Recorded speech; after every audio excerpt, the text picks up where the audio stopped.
Have you ever tried Indian Lay's? They're coated real good. 3, 2, 1. Cheers.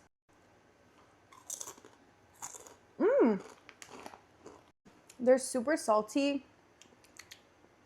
A hint of spice. You can definitely taste the garlic.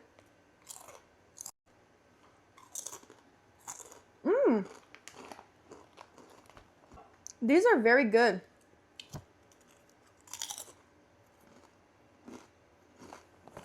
You can also taste the chili powder, turmeric, and the tomato. I really like them. Here's the ingredients. I got a burnt one. Let's see if it's good.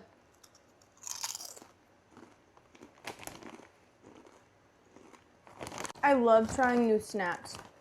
These taste exactly like Lay's.